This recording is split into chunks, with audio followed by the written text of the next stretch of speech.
Bangladesh football দলের সামনে আসছে একটি বড় পরীক্ষা। এবার দেশের মাটিতে বসতে যাচ্ছে সাব চ্যাম্পিয়নশিপ 2026। দীর্ঘ 8 বছর পর আবারও বাংলাদেশের মাটিতে ফিরছে দক্ষিণ এশিয়ার সবচেয়ে বড় আন্তর্জাতিক ফুটবল আসর। কিন্তু প্রশ্ন হলো, এই টুর্নামেন্টে বাংলাদেশের প্রতিপক্ষ কারা? কাদের বিপক্ষে মাঠে নামবে হামজা চৌধুরীর দল বাংলাদেশ? আর কবে থেকে শুরু হবে বাংলাদেশের সাফ মিশন? আজকের ভিডিওতে আমরা জানবো সমস্ত কিছু। প্রথমে জেনে নেওয়া যাক টুর্নামেন্টের গুরুত্বপূর্ণ কিছু তথ্য। 2026 সালের পুরো সাব চ্যাম্পিয়নশিপ অনুষ্ঠিত হবে বাংলাদেশের, আর ম্যাচগুলো হবে ঢাকায়। টুর্নামেন্টের নির্ধারিত সময় 4 নভেম্বর থেকে 17 নভেম্বর।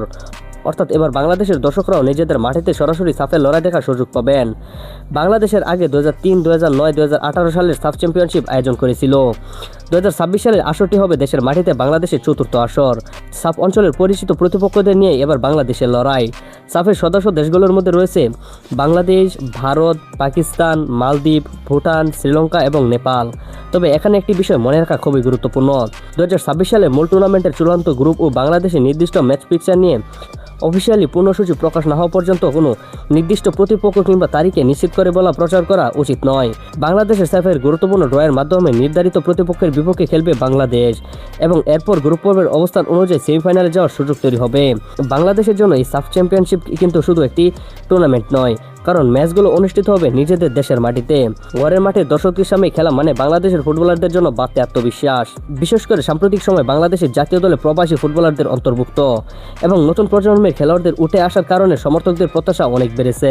তাই এবার লক্ষ্য শুধু ভালো খেলা নয়, বাংলাদেশ কি সাফে শিরোপা জিততে পারবে? এটাই এখন সবথেকে বড় প্রশ্ন। তবে কাজটা মোটেও সহজ হবে না। দক্ষিণ এশিয়ার ফুটবলে ভারতে ঐতিহাসিকভাবে শক্তিশালী প্রতিপক্ষ। পাকিস্তানের বিপক্ষে ম্যাচটি হবে আলাদা উত্তেজনা।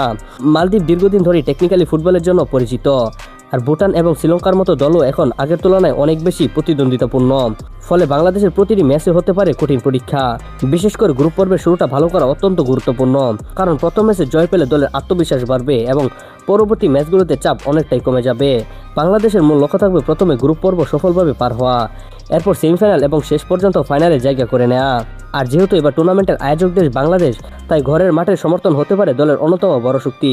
স্টেডিয়ামে হাজার হাজার বাংলাদেশি সমর্থকদের আওয়াজ নিশ্চয়ই ফুটবলারদের বাড়তি অনুপ্রেরণা দেবে। তাহলে প্রশ্ন একটাই, নিজেদের মাটিতে বাংলাদেশ কি আবারও সাব চ্যাম্পিয়ন হতে পারবে? আপনার প্রেডিকশন কমেন্ট করে জানাতে ভুলবেন না এবং ফুটবলের সব আপডেট জানাতে ভিডিওতে লাইক করুন এবং এমআরই স্পোর্টস 99 চ্যানেলটিকে সাবস্ক্রাইব করতে ভুলবেন না। তো বন্ধুরা, আজকের মতো এই পর্যন্তই। সবাই ভালো থাকেন, সুস্থ থাকেন। দেখা হচ্ছে একটি পরবর্তী ভিডিওতে। আল্লাহ হাফিজ।